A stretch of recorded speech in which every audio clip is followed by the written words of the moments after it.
Hi, my name is Riley Allen. This is my review of Season 1, Episode 18 of Gravity Falls, titled The Land Before Swine.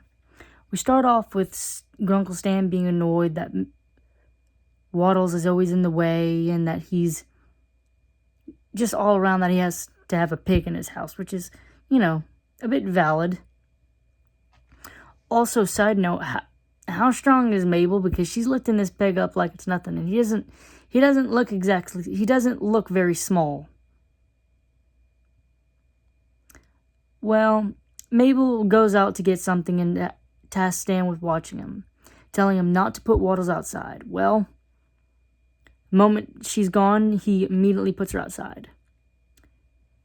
Then we go over to what Seuss and Dipper are doing. They're on a monster hunt, and they create a trap with cameras and ropes to get a picture of the creature, which actually shockingly works. And all three cameras work. Dipper takes the Polaroid films to develop in a dark room, only for Seuss to come in, barge, and basically ruin the films with the light. Then we go over to Waddles. He's outside, only for a pterodactyl to come in and take him. Luckily, Waddles was wearing a half-finished sweater that Mabel made for him, so when the dinosaur took him, it left a little trail of yarn. Mabel comes back and Stan completely lies and says, no, he wasn't outside, he was inside. Waddles wasn't outside, he was inside, and he totally bare-knuckle brawled the pterodactyl in defense of the pig. Totally, yep. Absolutely believable. Well, they follow the string to this kind of old church, I think, where they meet Old Man McGucket, who doesn't take no for an answer and decides to join the merry band. Well, they go down below, and they see all these dinosaurs kept and encased in tree sap, which was basically referenced earlier, how Dipper and Seuss got stuck with the tree sap and how it was sticky and stuff. Well, Stan sees money has money signs in his eyes when he sees this and thinks all the way he can extort this to make him money. He eventually lets slip that, yes, he did put Waddles outside. Mabel refuses to talk to him.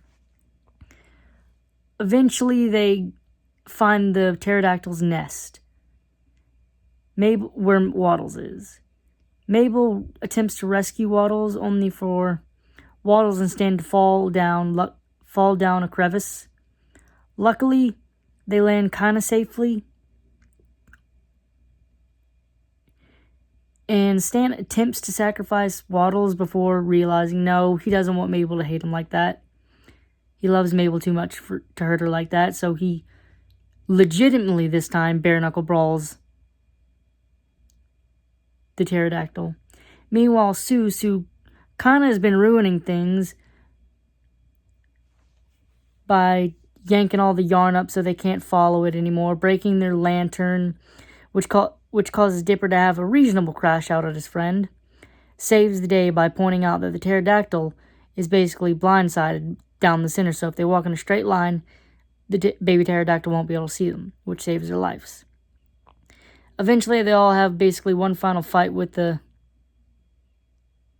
big pterodactyl. Meanwhile, McGucket was eaten by the baby pterodactyl.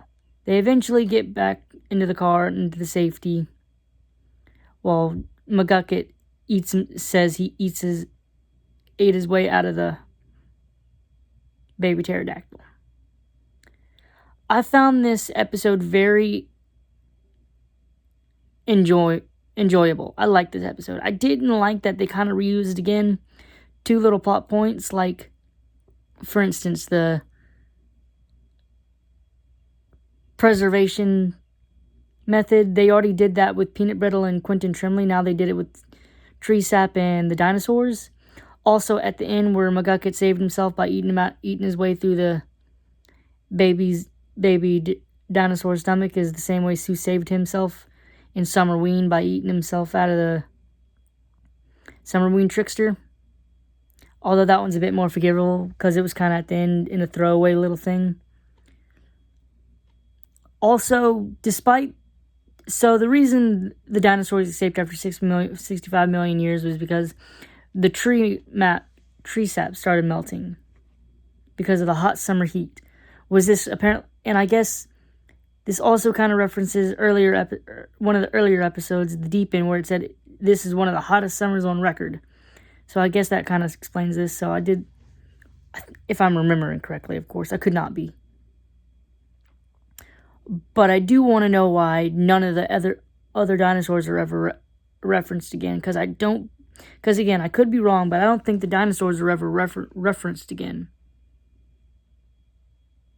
Again, I could be wrong, though. I haven't rewatched the rest of this first season or second season, so I could be wrong, but I do believe they never referenced again, which is kind of ridiculous because it showed that the others were already starting to melt. Nevertheless, I did enjoy this episode and the bonds with Stan and Mabel, Dipper and Seuss. And this one was much more enjoyable, and I can't tell if I really enjoyed this one as much as I did because it was a great episode or because I disliked the last episode so much. Either way, I'm giving it a 7 out of 10. Thanks for watching the video. Don't forget to like, comment, subscribe, and I'll see you in the next video.